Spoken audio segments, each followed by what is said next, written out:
ఏది అయినా ట్రై చెయ్యి ఆచి చికెన్ మసాలా. సంస్కరణలు విజన్ పాలిటిక్స్ కు టీడీపీ ఆదర్శం. టీడీపీ పుట్టుక ప్రస్థానం అన్ని సంచలనమే. పసుపు జెండా తెలుగు వాళ్ల ఆత్మగౌరవం అన్న చంద్రబాబు. 63% యువతకి పార్టీలో ప్రాధాన్యం. అధికారంలోకి వచ్చాక నామినేటెడ్ పదవులిచ్చాం. క్రమశిక్షణ కలిగిన పార్టీ టీడీపీ అన్న పల్లా. సోషల్ మీడియాలో లోకేష్ కీలక పోస్ట్. బిగ్ అనౌన్స్మెంట్ అలర్ట్ అంటూ పోస్ట్. కాసేపట్లో తన స్పీచ్ లో ప్రకటించే ఛాన్స్. వైసీపీ సీనియర్ నేతలతో కాసేపట్లో జగన్ సమావేశం. హాజరవుతున్న పార్టీ ఎంపీలు ఎమ్మెల్యేలు. భవిష్యత్తు కార్యాచరణపై కీలక చర్చలు. భూపాల్పల్లి జిల్లాలో బీజేపీ నేతల పర్యటన. కాటారం మార్కెట్లో ధాన్యం పరిశీలన. రైతుల్ని సమస్యలు అడిగి తెలుసుకుంటున్న నేతలు. కామారెడ్డి జిల్లాలో రైతుల ఆందోళన. ధాన్యం కొనుగోలు చేయాలని నిరసన. కామారెడ్డి సిరిసిల్ల ప్రధాన రహదారిపై ధర్నా. జూన్ 3న కోహెడకు రేవంత్ రెడ్డి సమీకృత మార్కెట్ భవనానికి శంకుస్థాపన. 239 ఎకరాల్లో మార్కెట్ నిర్మాణానికి ఏర్పాటు.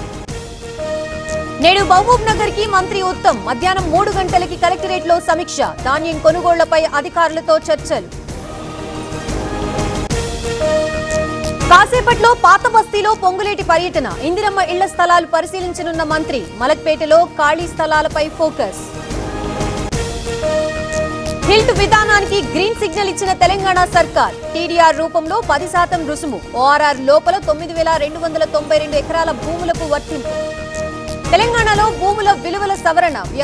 వ్యవసాయేతర భూములకి కొత్త ధరలు. 3 కేటగిరీలు 6 స్లాబుల్లో విలువల సవరణ. అంబేద్కర్ కోనసీమ జిల్లాలో బరి తెగించిన ఇసుక మాఫియా.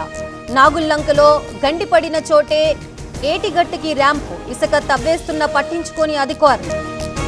ఎన్ఐఏ చేతికి విజయవాడ టెర్రర్ లింక్స్ కేసు. జాతీయ భద్రతా అంశం కావడంతో కేసు బదిలీ. కేసు విచారించాలని ఎన్ఐఏకు ఎన్టీఆర్ జిల్లా సిపి లేఖ. కేరళ మాజీ సీఎం ఇంట్లో ఈడీ సోదాలు. విజయన్ అల్లుడి నివాసంలోనూ ఈడీ తనిఖీలు. కేరళ వ్యాప్తంగా 12 చోట్ల ఒకేసారి దాడులు. తెలంగాణలోని పలు జిల్లాల్లో భారీ వర్షం. ఈదురుగాలులతో కూడిన వాన. కూలిన చెట్లు, విద్యుత్ స్తంభాలు.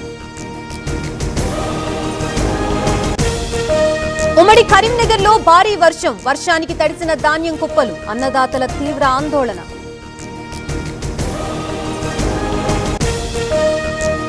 వరంగల్ జిల్లాలో జరిగిన సుమలత హత్య కేసులో మలుపు. అసలు నిందితుల్ని తప్పించారని కుటుంబ సభ్యుల ఆరోపణ. సురేష్ అనే నిందితుడికి రిమాండ్. ఢిల్లీలో వివాహిత ఆత్మహత్య. భవనం 4వ అంతస్తు నుంచి దూకిన గర్భిణి. వరకట్నం వేధింపులే కారణమని అనుమానం. బైజూస్ ఫౌండర్ కి 6 నెలల జైలు శిక్ష. కోర్టు ధిక్కరణ కేసులో శిక్ష విధించిన సింగపూర్ కోర్టు. ఇప్పటికే అప్పుల ఊబిలో కూరుకుపోయిన రవీంద్రన్.